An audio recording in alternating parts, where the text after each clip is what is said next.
নমস্কার। ধর্মের আড়াল এই চ্যানেল থেকে আপনাদের সবাইকে আন্তরিক শুভেচ্ছা জানাচ্ছি। একটা গল্প গ্রামাঞ্চলে খুবই প্রচলিত, সেই গল্পটা দিয়ে আজকের ভিডিও শুরু করব। এক জায়গায় সত্যনারায়ণ পূজা হবে, তাহলে ঠাকুরমশাইকে নিমন্ত্রণ করা হয়েছে। ঠাকুরমশাই আসতে একটু দেরি করেছে। গ্রামের পথ তখন বর্ষাকাল, মাঠের মাঝখান দিয়ে আসছেন। মাঝপথে এসেছেন, আর ঠিক সেই সময় মনে হয়েছে যে শালগ্রাম শিলা তো আনা হয়নি, কি করা যাবে। মাথায় হাত, তিনি তো চিন্তা করছেন কি করা যাবে। এমন সময় দেখে না একটা শামুক বেয়ে বেয়ে যাচ্ছে। ঠাকুরমশাই বললেন যে ঠিক আছে, এই শামুকটা দিয়েই নারায়ণ বলে পূজাটা চালিয়ে দেব।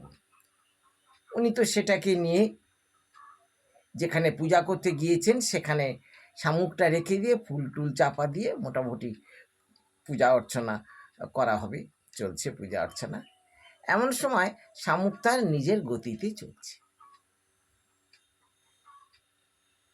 আপনারা কি জানেন, এই শালগ্রাম শিলা আসলে একটা প্রস্তরীভূত জীবাশ্মের ফসিল, যেটা হচ্ছে শামুক।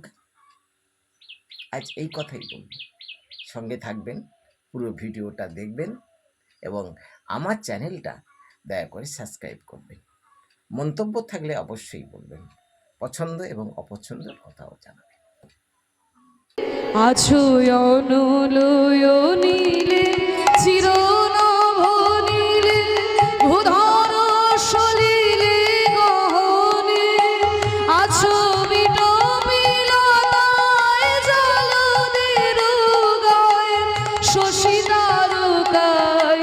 পুরাণে বলছে সত্যযুগে সত্যনারায়ণ শনিদেবের তাড়া খেয়ে গণ্ডকী পাহাড়ের মধ্যে ঢুকে শিলা কেটেছিলেন, সেই থেকে শালগ্রাম শিলা তৈরি হয়েছে। আসুন, সত্যযুগটা বয়স কতদিন আগে সত্যযুগ শেষ হয়েছে, সত্যযুগের স্থিতিটা কতদিন ছিল? 17,28,000 বছর। 17,28,000 বছর আগে সত্যযুগ ছিল। তখনই ভগবান শ্রীবিষ্ণু গণ্ডকী পাহাড়ে ঢুকে শালগ্রাম শিলা তৈরি করেছিলেন। কিন্তু বিজ্ঞান কি বলছে, ভূতত্ত্ববিদরা কি বলছে, 20 থেকে 30 মিলিয়ন বছর আগে, মানে লক্ষ লক্ষ বছর আগে,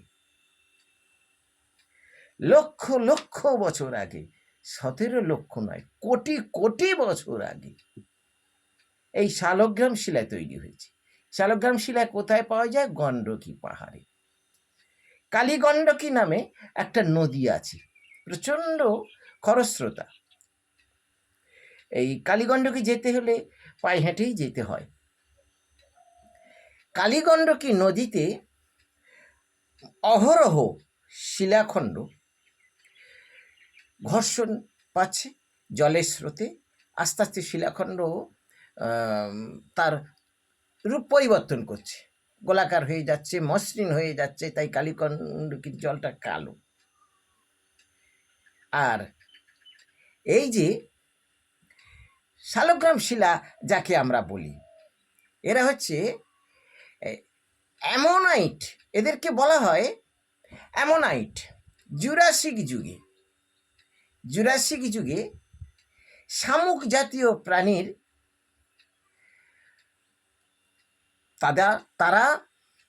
তাদের যে জীবাশ্মটা প্রস্তরীভূত জীবাশ্ম, এই যে আমরা বলি শালগ্রাম শিলা বনমালা আছে, এটা হাড়ের সন্ধি। শালগ্রাম শিলায় আছে চক্র, এটা শারীরিক গঠন। এইভাবে শালগ্রাম শিলা তৈরি হয়েছে কোটি কোটি বছর আগে। কিন্তু পুরাণের কল্পকথায় বলা হলো যে সত্যযুগে তৈরি হয়েছে, মিলছে না। আর আমরা তো বিশ্বাস করতে কোনো কষ্ট বোধ করি না, পুরাণ বলেছে মানে বিশ্বাস করে না। আচ্ছা, পুরাণ যদি বলতো যে ওই কোটি কোটি বছর আগে এই অ্যামোনাইটটা হচ্ছে শালগ্রাম শিলা, আমাদের বিশ্বাস করার কি কষ্ট ছিল? কিন্তু সেটা তো বলেনি। কেন বলবে? এটা বললে তো পরিষ্কার সব কিছু হয়ে যাবে। এইটা বললে আর তার মধ্যে তো আর জাতপাত থাকবে না।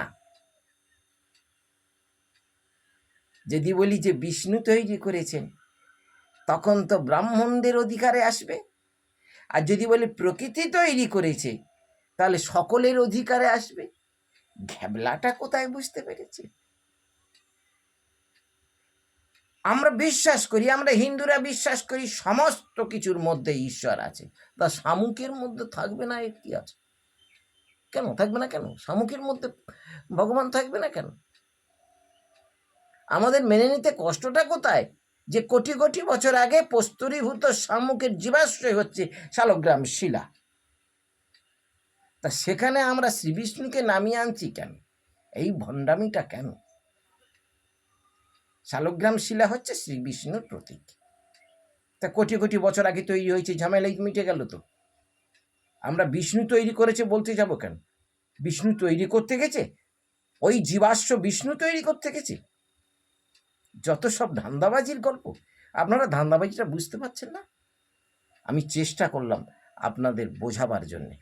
আপনারা বুঝুন, শালগ্রাম শিলার পূজা করার অধিকার আপনার আছে, আমার আছে। নিচ জাতির, উঁচ জাতি, অস্পৃশ্য যে নিজেকে মনে করে, সেও শালগ্রাম শিলা পূজা করতে পারে। শুধু পারে না ব্রাহ্মণরা, ব্রাহ্মণ সন্তানরা।